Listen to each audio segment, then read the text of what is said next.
Sometimes it's just not about buying a bike that looks fast.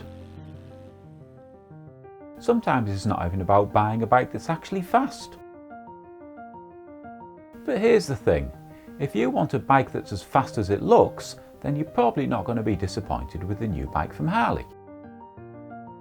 Now before you all go making your minds up and dipping into your piggy banks and buying this new bike, let's have a quick look at the good, the bad and the ugly when it comes to this new Sportster S from Harley.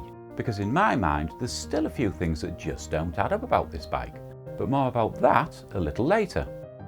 So first of all, make no mistake about it, as far as I'm concerned this is one of the best looking large capacity bikes on the road today, bar none. But I guess that's only my opinion and definitely doesn't mean you should go rushing out to buy one. But if you did, the first thing you would be getting is probably one of the best and most torquey engines Harley's produced to date. But what do we mean by that? Well, let's put it this way, if Harley wanted to keep the Sportster line going, it was sort of always on the cards that they would have to turn to liquid cooled units. And that's because nowadays it's pretty much unavoidable for any manufacturer that's seeking big performance, especially as a lot of us now live in a Euro 5 environment that put an end to the likes of Harley's Evolution 883 and 1200 motors in Europe.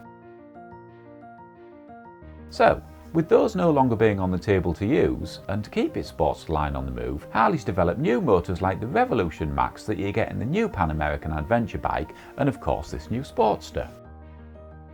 But in terms of power, what does it actually bring to the table? So to start with, you'll be getting a max of 121 horsepower at 7,500 RPM.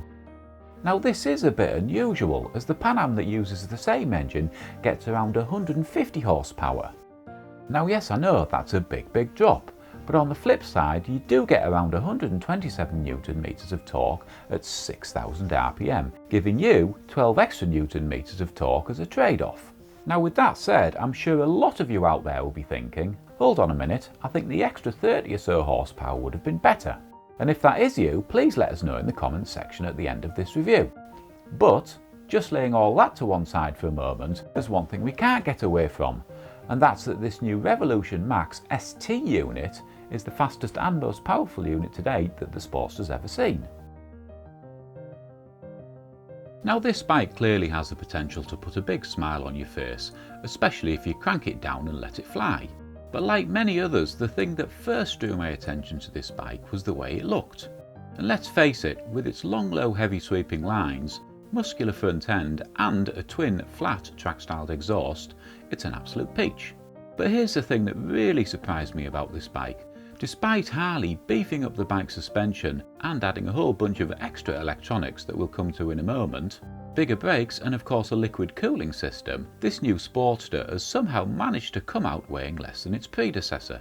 In fact, this bike weighs just a little over 225 kilograms. That, to be honest with you, may not sound it, but is very light for a bike with a 1250cc engine in this class, as you would normally expect upwards of 250 kilograms or so like the old Sportster. Now for those of you thinking, well, what have they left out to manage such a big weight reduction? The answer's a big chunk of frame, as the Sportster S is literally built around its engine, as the motor acts as a central pillar for 3 frame elements that are bolted onto its castings, which is definitely a design selected mainly for weight reduction. So for many years now, as many of us know, Harley has probably been the go-to bike in its class. And I think this is partly fueled by keeping the bike quite simple, that allows the owners of these bikes to carry out maintenance and also tinker or easily add a bit of custom flair to the rides. However, with that said, the addition of water cooling and the likes of an IMU system amongst many other complications, these bikes are no longer easy to work on. And this may just be enough to put a bunch of you, including the Harley traditionalists, off buying a bike like this.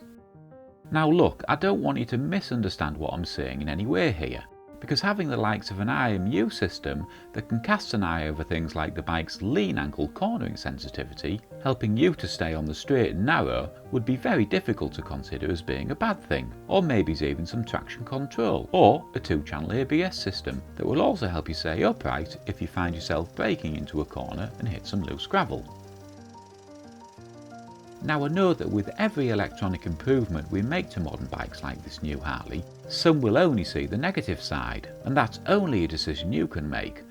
But let's face it, if it makes the difference between dropping or not dropping your pride and joy, then to be honest with you, well, first of all, I wish we didn't need these complications, but you can probably count me in. Well, nearly count me in anyway.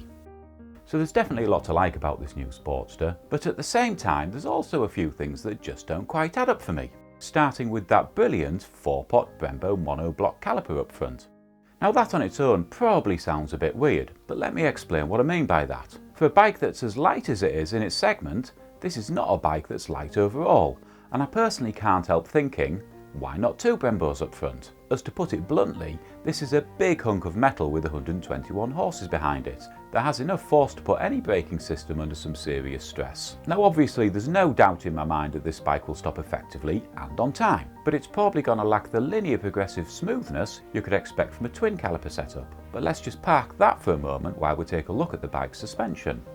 So as we all know, Showa without a shadow of a doubt makes some excellent kit. And the good news is, you'll be getting a pair of beefed up inverted fronts that can definitely handle all that momentum and stress we just talked about with ease, that's been paired with a piggyback mono outback.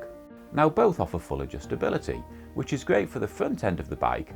However, if you're only getting 1.5 inches of travel to the rear, I'm not really sure what difference it's going to make. But hey, for the moment, I guess my lower back's still in pretty good shape. Well, for now it is anyway. I think getting down to the nitty-gritty of it is, yes, this is a great bike that looks the part and will be right up most people's alley. However, in the back of my mind, I can't help thinking in a race to keep up with modern tech, which by the way I also think was inevitable, it's sort of lost its soul a bit. Anyway, I'm sure you'll let us know if you agree, and of course your thoughts on it in the comments section. Thumbs up if you enjoyed today's review guys, sub if you want. My name's Bobbymax, stay upright, I'm out of here.